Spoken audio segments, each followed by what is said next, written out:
정영택 목사의 행복 이야기입니다. 행복을 이야기한다고 행복이 되겠습니까?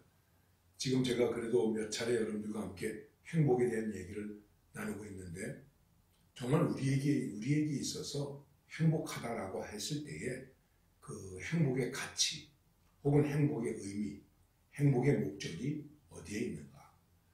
나 좋으면 행복인가 하는 것입니다. 그래서 그리스도인은 이 행복에 대한 가치와 기준에 대해서 좀 차원이 달라야 됩니다. 우리의 행복의 기준은 내가 구원받은 은혜 속에 있다. 이것이 기본이다 라고 하는 것을 말씀을 드렸습니다. 늘 기억하셔야 됩니다. 나는 구원받은 하나님의 백성이다. 나같이 하나님의 은혜를 받은 사람이 어디 있는가? 죄인이 구원받았는데 나같이 하나님의 은혜를 받은 사람이 누구인가? 라는 은혜의 감격이 있어야 된다는 것입니다. 여러분 다 잘 아시겠습니다만 사도 바울은 이게 분명했습니다. 그래서 늘 그가 고백한 것은 나 같은 것에게 회방자요, 핍박자요, 나 같은 것에게 긍휼이 크신 하나님께서 그 긍휼을 베풀어 주셔서 주님을 만나게 되었고, 그리고 구원의 사람이 되었고, 하나님 나라를 위해서 일하는 사람이 되었다. 그 다음의 문제에 대해서 그에게 결코 불행이라는 것은 없습니다. 이게 우리의 행복의 기준이며 행복의 가치입니다. 내가 하나님의 은혜로 구원받은 사람이다. 하나님의 백성이 되었다. 천국 백성이 되었다. 예수를 믿는 사람이 되었다. 그냥 일반적으로 얘기해서 나는 교회를 다닌다 그랬을 때에 그 가치가 엄청나다고 하는 것입니다. 이것을 얼마나 깨닫고 있는가 하는 것, 여기에 우리의 행복의 파라미터가 될 수 있는 것이 있다. 이렇게 말씀드릴 수 있는 것입니다.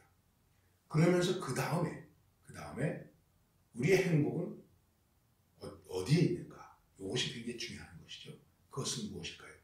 내가 예수님을 믿어서 예수님과 함께 동행하게 되었다. 이제 나의 삶은 예수님과 동행하는 것이다. 예수님과 함께하는 것이다. 그리고 예수님과 함께한다고 하는 것이 무엇이겠습니까?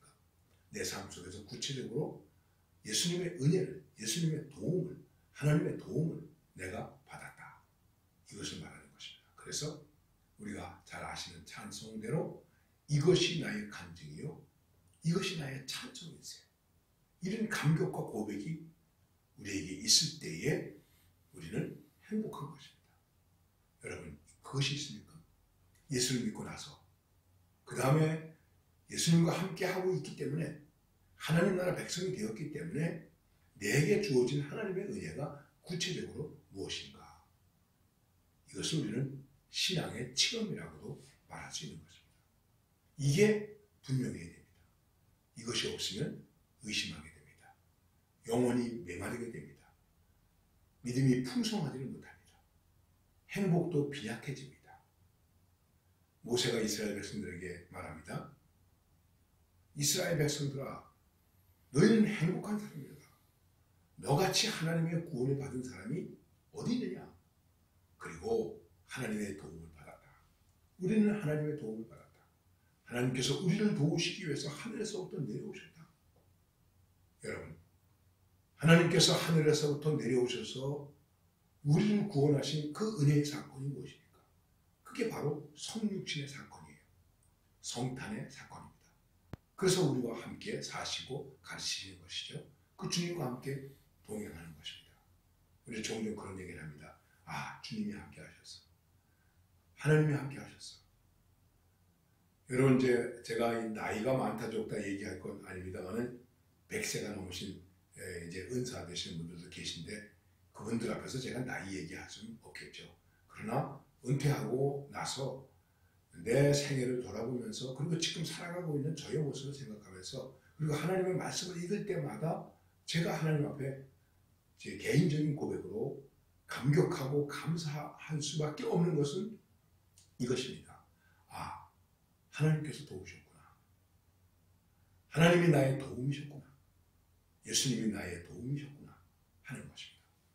그러면 그 다음에 어떻게 되겠습니까? 그러면 우리의 삶이 하나님의 나라가 되는 것입니다. 하나님의 주권과 하나님의 다스림과 하나님의 섭리 속에서 살아가기 때문에 행복한 환경과 조건의 문제가 아닌 우리의 믿음의 행복이 있게 되는 것입니다. 그리스도인이라면 이런 행복 속에서 살아야 되는 것입니다. 그래서 이것을 간단하게 제가 말씀을 드리면 이렇게 말씀드릴 수 있습니다. 우리가 잘 아는 찬송가 438장 내 영혼이 은총 입어 중한 죄짐 벗고 보니 내가 은혜를 입었는데 그 은혜는 무엇인가? 내 죄로부터 구원을 받았다. 슬픔 많은 이 세상도 천국으로 화하도다. 슬픔과 문제가 많은 세상이 내가 구원을 얻었기 때문에 천국으로 바뀌었다는 것입니다. 그래서 어떻게 할까요? 할렐루야 찬양하세요.